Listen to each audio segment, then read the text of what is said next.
마태복음 7장 1절에서 6절까지 말씀을 다 같이 봉독하시겠습니다. 비판을 받지 아니하려거든 비판하지 말라.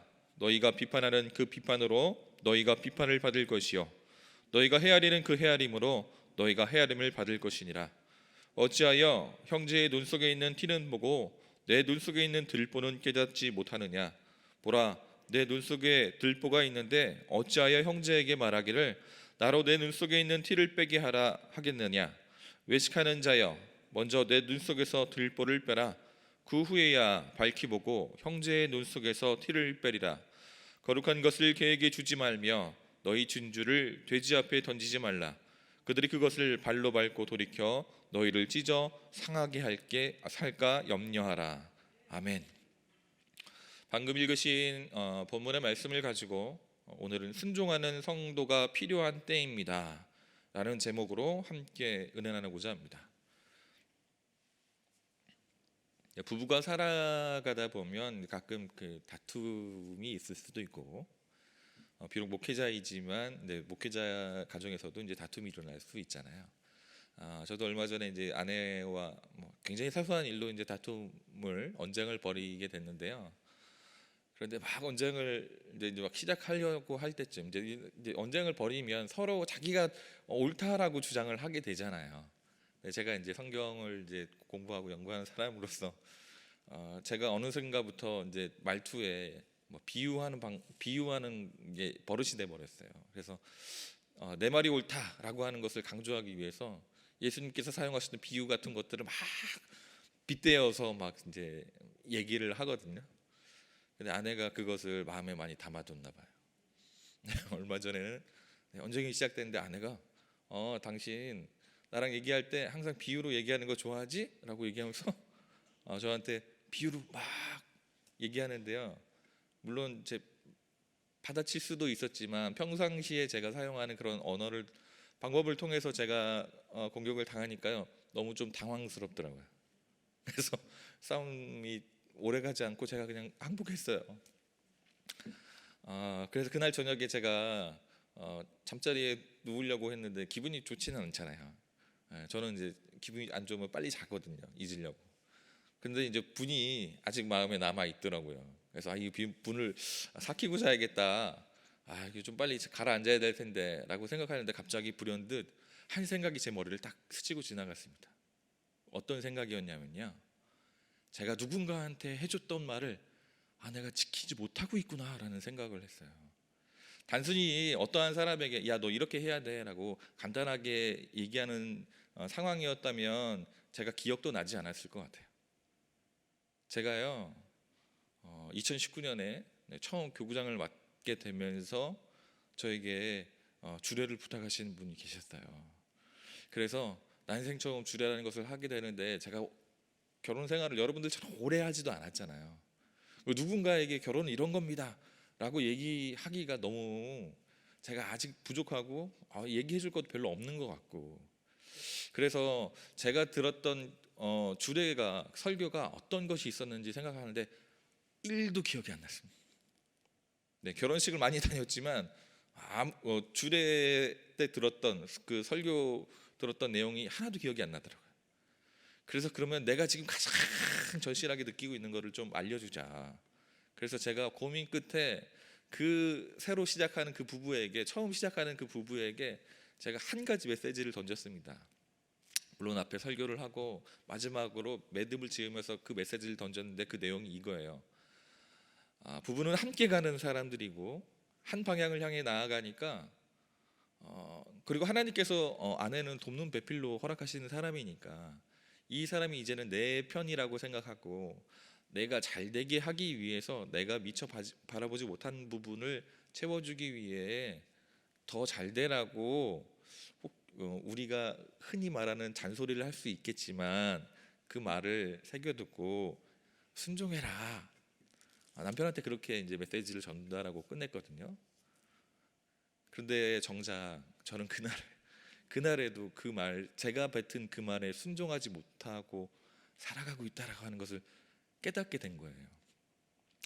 단순히 누군가한테 너 그래 임마 아내 말 잘 들어 그게 집이 평안한 거야 이렇게 지나가는 말로 제가 했다면 단순한 권고로 했다면 그날 떠오르지 않았을 텐데 처음 시작하는 이 귀한 가정 가운데 기억도 안 날 것 같아서 정말 딱 한 가지 메시지를 딱 던져주면 어떤 걸 던질까 고민하고 고민 끝에 그들에게 제가 귀하다고 생각했던 얘기를 던졌는데요, 제가 그 말을 지키지 않고 살아가고 있더라고요.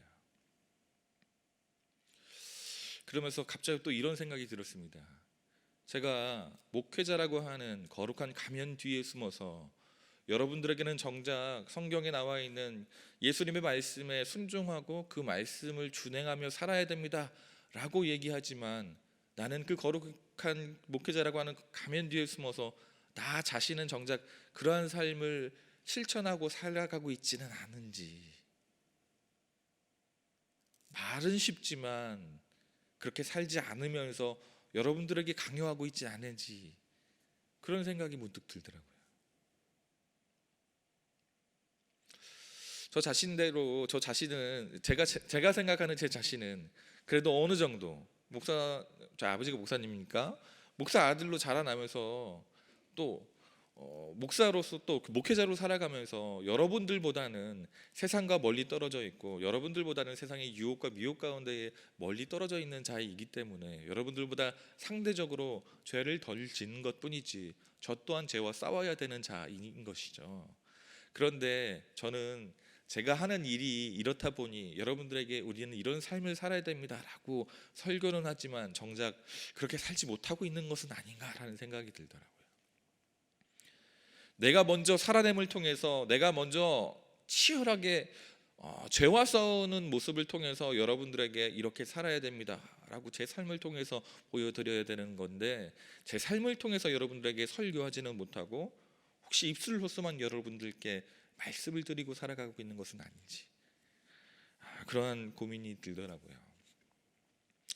여러분, 그렇습니다. 우리는 죄악과 미혹이 너무나도 약한 존재들입니다. 그럼에도 불구하고 오늘 우리에게 희망이 있는 이유는 우리를 향하신 변치 않는 예수 그리스도의 사랑이 오늘 또 하루 우리에게 기회를 주셨기에 이 하루를 죄와 맞서 싸우면서 치열하게 그리스도인이란 이름을 지켜내기 위해서 또 한 번의 기회를 주신 그 은혜에 감사해서, 우리가 그동안 잘 살아와서가 아니라 우리가 지금 거룩하게 살기 때문에가 아니라 오늘 하루 우리에게 또 한 번의 기회를 주신 그 은혜에 감사해서 치열하게 그리스도인으로서 살아가기 위해서 허락된 이 하루를 열심히 살아야 되는 줄 믿습니다. 오늘 이 하루가 여러분들에게 있어서 하나님께 영광 돌려드리는 승리하는 삶이 될 줄 주임으로 축원합니다. 제가 말씀드렸던 것처럼 우리가 이렇게 알고 있음에도 불구하고 또 배웠음에도 불구하고 예수 그리스도의 말씀을 실행하지 않고 그냥 아는 것에 지치고 또 살아갈 때가 너무나도 많은 것 같습니다. 교회에서 상담을 하다 보면요, 자신의 이야기들을 저에게는 막 쏟아놓는데 주변의 성도님들은 좀 몰랐으면 좋겠다고 하시는 분들이 많아요. 왜 그럴까요, 여러분? 우리의 힘들고 어려운 일들이 남들에게는 그들을 비난하게 하는 그런 거리가 되기 때문에 그렇습니다. 자신에게는 힘들고 어려운 일인데 이게 소문이 퍼졌을 때에 사람들 입에 오르내리고 자신을 비난하고 조롱하는 거리가 되지 않을까 우려하기 때문에 목회자에게 자신의 일들을 상담은 하더라도 그 일들을 주변 사람들에게는 알리지 말아달라고 사람들이 얘기를 해요. 그런데 우리는 이 교회가 어떠한 곳이라고 알고 있습니까? 이곳은요, 우리의 상처가, 우리의 고민이 해결되고요, 위로받고요, 회복되는 곳이라고 알고 있어요. 그런데 더 이곳에서 더 조심해요. 사람들이 자기의 부족한 점이 드러날까, 부족한 점이 드러나서 사람들로부터 비난을 받을까 봐. 지금 우리가 섬기고 있는 이 교회는 상처가 위로받고 회복되어지는 그런 교회입니까? 여러분, 그렇게 살아가고 계신가요? 그렇게 섬기고 계신가요? 그렇게 신앙생활 하시나요?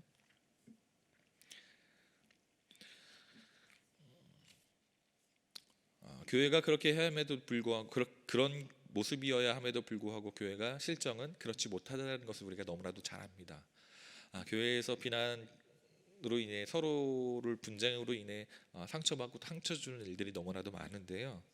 어, 오늘 말씀에 보면 예수님은 이렇게 얘기합니다. 비난받지 아니하려거든 비난하지 말라. 아, 이 말씀을 보면서요, 예수님께서 왜 이런 말씀을 하셨을까 생각해봤어요. 생각해봤더니 곧 답이 나오더라고요.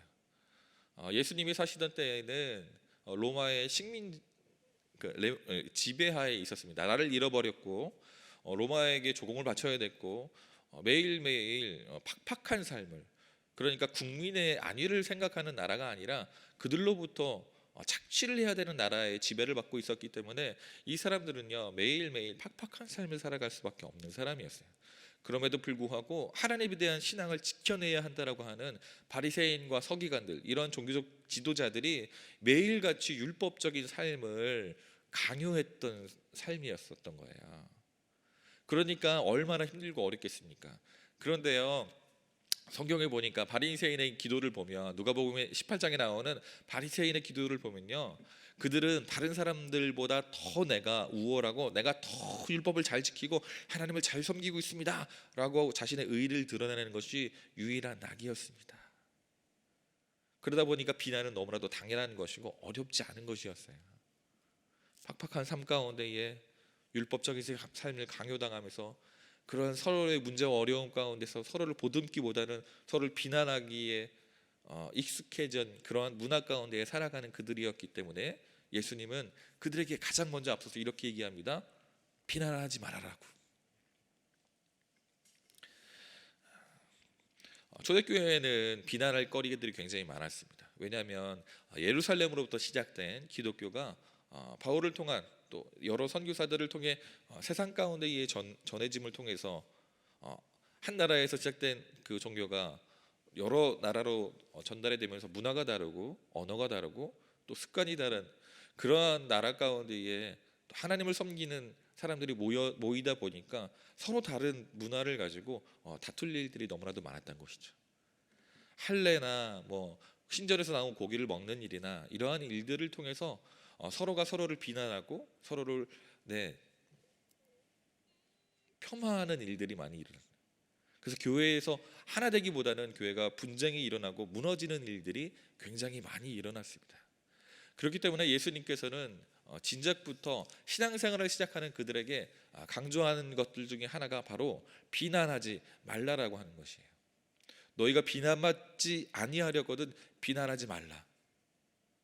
이게 얼마나 뛰어난 가르침이냐면요, 여러분.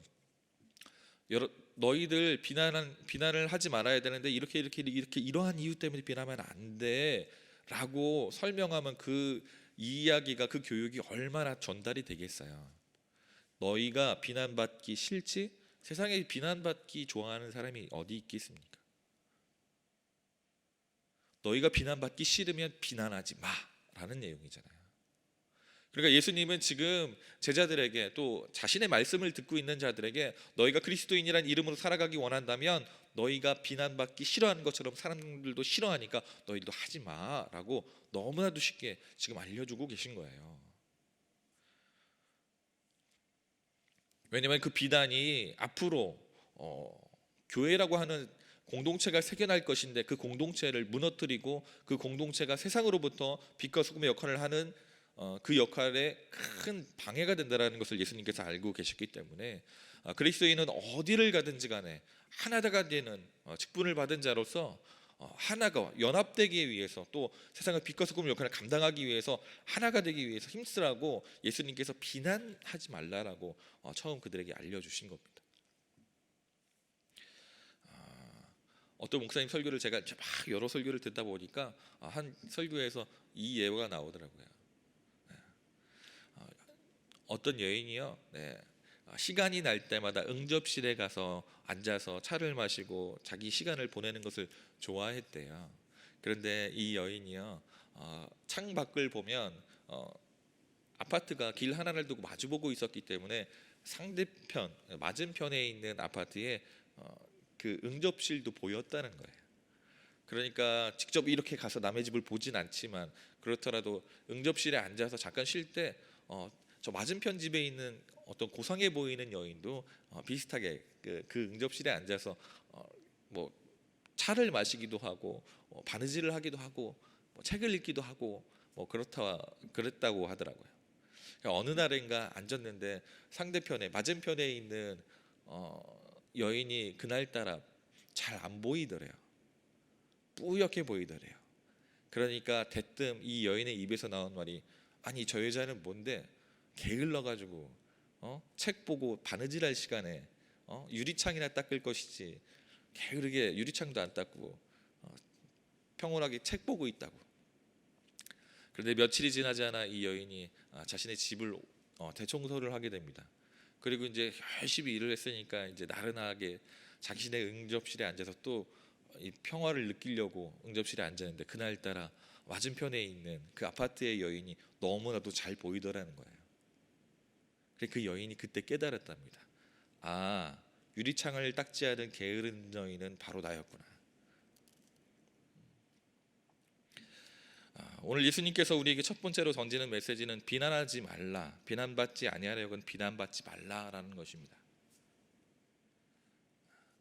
우리가 실상 누군가의 잘못을 지적하고 그 사람이 잘못됐다라고 얘기하지만 실상 우리에게 더 큰 잘못이 있고 우리에게 더 큰 죄악이 있을 때가 너무나도 많습니다. 성경은요 이렇게 얘기해요.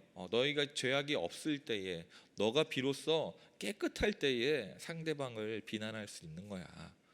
오늘 본문의 말씀을 보면요, 예수님께서요 외식하는 자여, 먼저 내 눈 속에서 들보를 빼내어라. 그 후에야 밝히 보고 형제의 눈 속에서 티를 빼리라라고 말씀합니다. 근데 우리가 죄가 없을 때에 상대방이 티를 빼낼 수 있다라고 성경은 얘기를 해요. 그렇다면 우리는 우리 자신을 잘 알고 있을까요? 성경에 마태복음 18장에 보면 1만 달란트를 빚진 자의 얘기가 나옵니다. 우리가 너무 잘 아는 내용이죠. 주인에게 1만 달란트라고 하는 어마어마한 절대로 갚을 수 없는 거액을 빌렸던 자가 갚지 못하게 되자 그가 옥에 갇히게 됩니다. 그가 계속 간청을 했겠죠. 그러니까 그를 불쌍히 여긴 주인이 그를 놓아주죠. 돈을 받지 못했음에도 불구하고 그를 놓아줍니다. 그가 풀려나서 길을 가던 중 자신에게 100데나리온, 달란트도 안 되는 1달란트도 안 되는 그 100데나리온을 빌린 자를 만나게 되고 그에게 100데나리온을 내놓으라고 강요합니다. 그가 당장 내놓지 못하자 그를 옥에 가두었다라고 성경은 얘기해요. 그 소식을 들은 주인이 분노해서 그를 다시금 옥에 가뒀다라고 성경이 나옵니다. 우리가 기억해야 할 것은 우리 안에 죄악은 없는지, 우리 안에 죄악이 없은 이후에 상대방에게 비판을 할 수 있다라고 성경은 얘기하는데요. 상대방의 눈 안에 있는 티를 뺄 수 있다라고 성경은 얘기하는데요. 우리 안에 있는 티는 없습니까? 성경에 보니까 베드로가 예수님을 아무 죄도 짓지 않았는데 예수님을 만난 그 순간에 예수님께 이렇게 얘기합니다. 저는 죄인입니다. 저를 떠나십시오. 왜 그럴까요? 그가 예수님을 만남을 통해서, 그가 예수님을 인격적으로 느낌을 통해서 자기가 하나님 앞에서 아무런 자기가 죄를 짓고 사는 사람은 아니지만 하나님 앞에 만났을 때에 그 거룩한 분 앞에서는 절대적으로 죄인이 될 수밖에 없음을 깨달았기 때문에 그렇습니다. 우리는 늘 기억합니다. 또 잊지 말아야 합니다. 우리가 하나님 앞에 절대적으로 죄인일 수밖에 없는 자임을 기억해야 합니다. 갚을 수 없는 그 은혜를 입어서 우리가 구원을 얻은 자임을 기억해야 합니다. 바울은 이렇게 고백하잖아요. 내가 죄인 중에 괴수라고요. 그의 삶을 보면 그는요 굉장히 인텔리하고 굉장히 뛰어난 리더이고 세상에서 존경받을 수 있는 사람이었습니다. 그러나 그는 그것을 자랑으로 여기지 아니하고 자신을 죄인 중에 괴수라고 얘기했던 이유는 그 역시도 예수 그리스도 앞에서 구원을 받은 거룩한 은혜를 입은 죄인이기 때문에 그렇습니다. 우리 스스로가 죄인이라고 하는 것을 기억한다면, 인정한다면 우리 눈에 보이는 타인의 잘못을 굳이 지적하지 않아도 될 것입니다. 우리는 더 큰 잘못을 용서함 받은 자들이기 때문에 그렇습니다. 우리는 늘 기억해야 됩니다. 우리가 남을 비판하기 전에 우리가 먼저 어마어마한 절대로 갚을 수 없는 그 잘못을 용서함 받은 자들임을 기억해야 됩니다. 두 번째로 예수님께서 우리에게 말씀하신 메시지는 판단은 하나님의 몫이라고 하는 것입니다. 여기에 나오는 비판이라고 하는 단어가 나오는데요. 비판이라고 하는 단어는 헬라어로 정죄하다, 심판하다 뭐 이런 뜻이에요. 법적인 의미를 가지고 있는 용어거든요.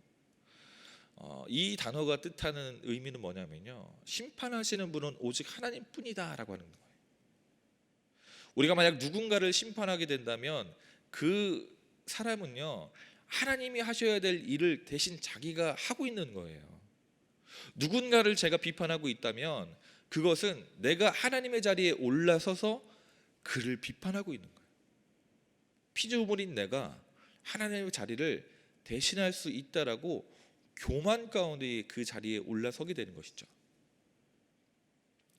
우리가 모든 것을 다 알 수 있다면 상황과 형편과 처지를, 그 사람의 어려움 그 무엇인지 그 이면에 있는 이야기들을 다 알 수 있다면 우리가 그를 판단할 수 있겠죠.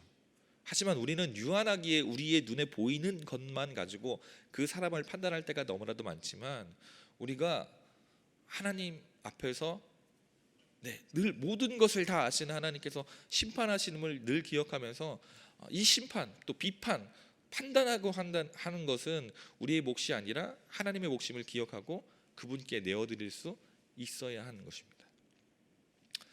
여러분, 우리가 흔히 알기로 메가더라고 하면 어떤 사람으로 기억하나요? 6.25 전쟁의 영웅으로만 알고 있잖아요. 우리나라를 구원해 준 사람이라고만 알고 있습니다.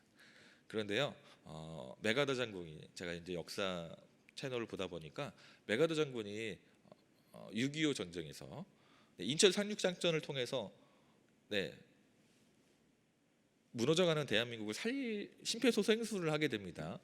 근데 그가 그때부터 교만한 마음이 들었나 봐요. 그때부터 북진을 하기 시작합니다. 당연히 해야 될 일이었는데 그때부터 위협이 된 거예요, 중국이요.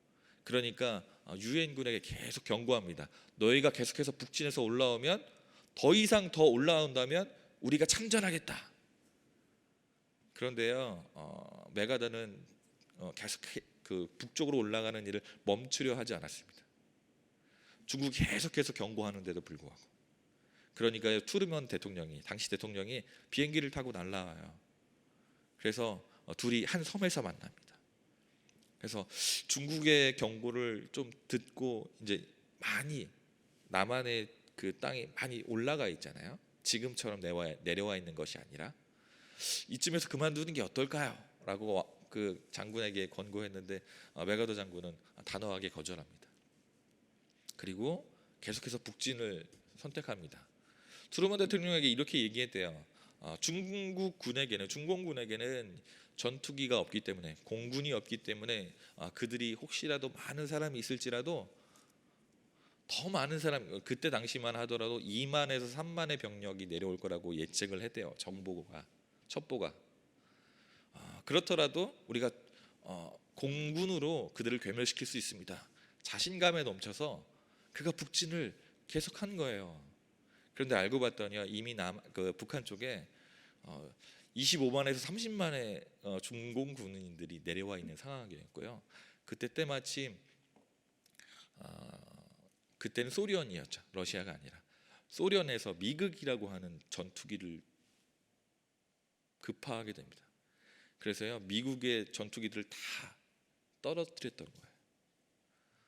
그가 잘못된 판단을 통해서 다시금 남한의 땅들이 줄어들기 시작해서 결국에 6.25 그 38선이라고 하는 그 선을 통해서 중재가 되긴 했지만, 그가 한 번만 더 참았다면, 그가 한 번만 더 고려하고 더 점검했다면 우리 남한의 땅이 더 달라질 수도 있었다라고 얘기하더라고요. 여러분, 그에게 있어 전 세계에서 지금 전쟁을 치르고 있는데 그 전시에서 가장 많은 정보를 가지고 있는 자가 바로 메가더였을 겁니다. 수많은 정보들이 그에게 다가왔을 거고, 그 정보들을 종합해 본 결과 자신들이 이길 수 있을 거라고 하는 확신을 가질 수밖에 없었을 거예요. 그런데요, 소련이 참전할 것이라고는 그 누구도 예상하지 못했을 거고, 중공군이 이미 그렇게 많은 인원이 내려왔을 거라는 것도 아무도 알지 못했습니다. 사람이 아무리 모든 정보를 알고 세상의 가장 높은 위치에서 모든 것을 다 접한다 할지라도 유한하고 자신이 볼 수 있는 것만 볼 수밖에 없는 사람이기 때문에 누군가를 심판한다라고 하는 것은 굉장히 위험한 일이라고 하는 것이죠. 우리에게 또한 허락된 일이 아니라고 하는 것입니다. 그러기에 우리는 판단을 늘 하나님의 몫으로 돌리고 우리의 것이 아님을 늘 기억해야 할 것입니다. 마지막으로 제 얘기만 잠깐 짧게 하고 말씀을 마치겠는데요. 제가 다시금 목회를 시작할 때에 조그만 시골의 교회에서 뭐 그렇게 작진 않지만 그 교회에서 시작을 다시금 하게 됐습니다. 열정이 있다 보니까 청년들하고 시간을 많이 보냈어요.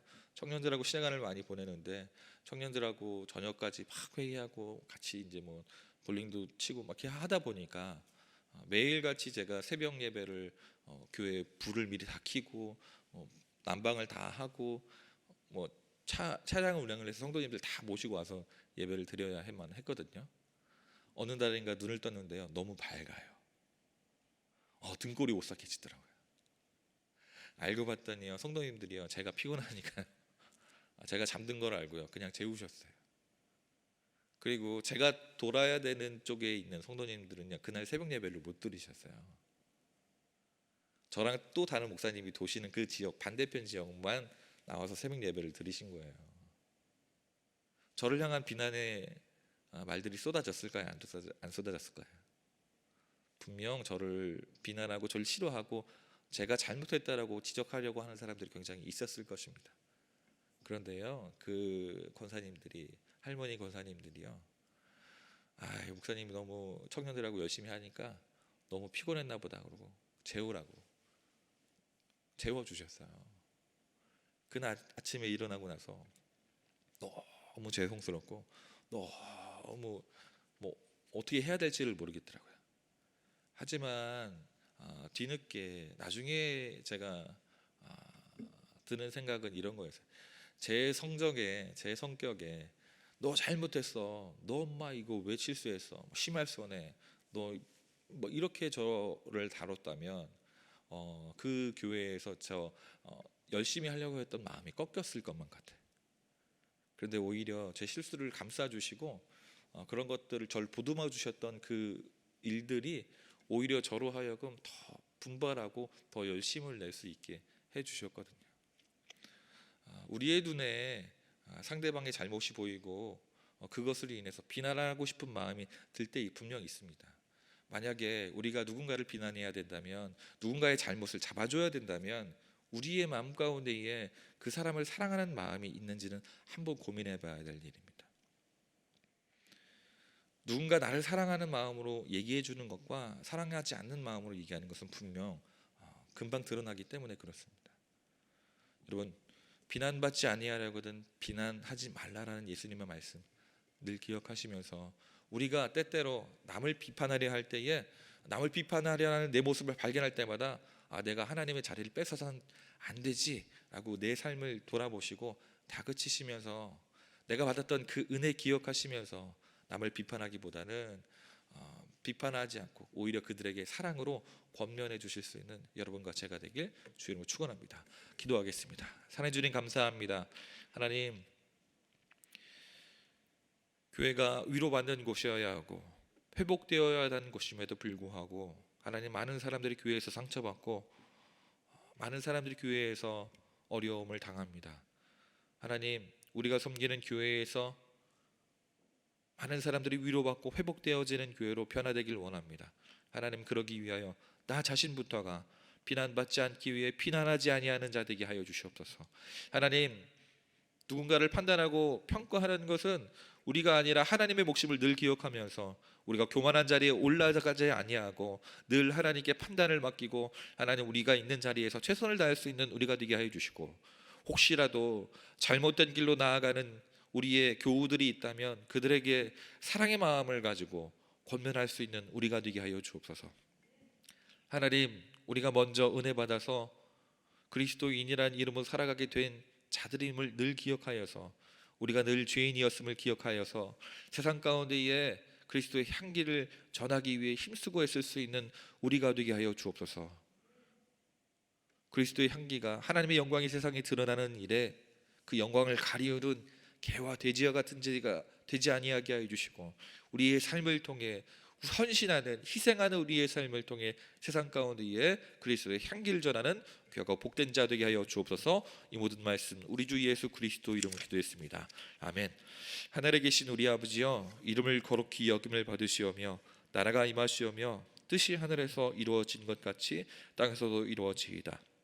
오늘 우리에게 일용할 양식을 주시옵고, 우리가 우리에게 죄 지은 자를 사하여 준 것 같이 우리 죄를 사하여 주시옵고, 우리를 시험에 들게 하지 마시옵고 다만 악에서 구하시옵소서. 나라와 권세와 영광이 아버지께 영원히 있사옵나이다. 아멘. 네, 이제 여러분 가지고 나온 기도 제목 놓고 주여 세 번을 외치시고 기도하시겠습니다. 주여, 주여, 주여.